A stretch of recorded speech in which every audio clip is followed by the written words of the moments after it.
There are so many other billions of beings on this planet. You know, there's 10 billion people, but you know what? How many trees are on this planet?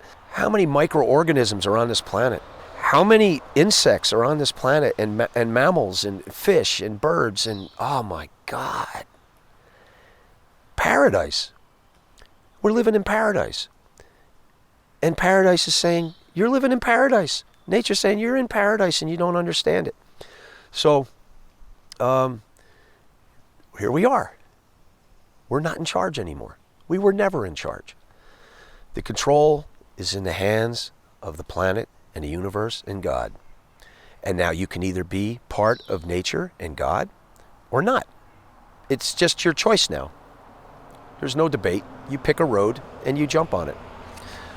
And we know what road we're on, all right? I don't go into the woods and just cut up. You know, I've seen pictures in Germany. The German folks out there with their forest, the woods are clean on the ground because you know what? They don't just take live trees. They clean up what's on the ground. They clean up the limbs that are down low that are dead.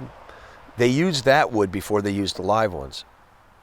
Very good practice. Very good practice on conservation and saving up your wood.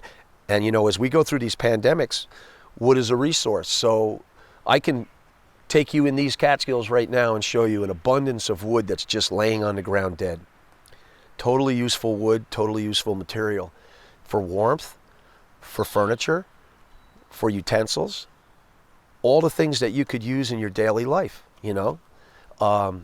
Handles. Oh my God, you know, people say to me, they say, oh my God, you're so gifted. And how you're so creative, how you saw that root handle and you put it on a door. I said, I didn't have any money. If I had money, I would run to the hardware store, I'd buy a handle. I needed a handle, so I got one out of the woods. That's how this whole thing started. That's how all the things with this stuff, it becomes from the need. And so I would walk into the woods, and if I had a need, I would find it. If I don't have any money and I need to put a little overhang over top of my animals down at the house, I would go in the woods and I would get some trees. And I look for the trees that are close to dying, ones that maybe they're struggling for light because they're connected to another tree. There's a whole way of doing this where you're respecting life and you're respecting other beings on the planet without just going in and stripping out what you need. There's a way to take what you need where you're not really hurting anything. That's what heart people do. When heart people see crisis come in, heart people they grow things and they think of other people. They go, because they're the empaths, and they say, oh, we're in crisis. What can I do?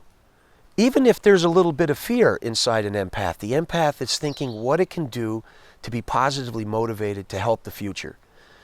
People caught in their heads, they get caught in fear and they go, oh my God, what am I going to do? Pandemic. I'm going to buy a gun. I'm not saying guns are bad, but I'm just saying that's the difference between head and heart. Fear lives in head. Faith lives in heart. And when you have faith, you plant seeds. Because when you're planting a seed, that means that you have faith that there's a future. All right? And if you're out there and you have fear and you're buying a gun, you're uncertain about the future.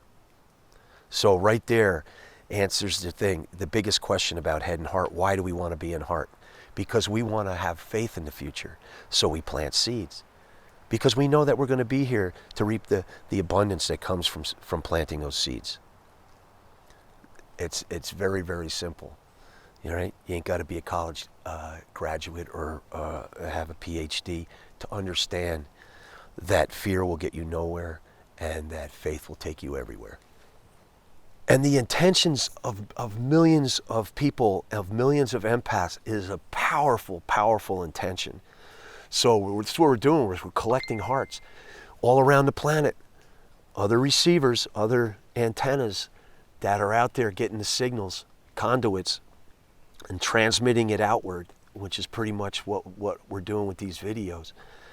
We're putting the message out there. And you know who's feeding some of this energy? You know, this is the message from not just nature, and it's the teachers out there that have taught for thousands of years have been and have been teaching the same thing that we're going right now through Heart Tribe. This isn't a brand new thing. This is around since the dawn of this, the beginning of the spiral of all creation.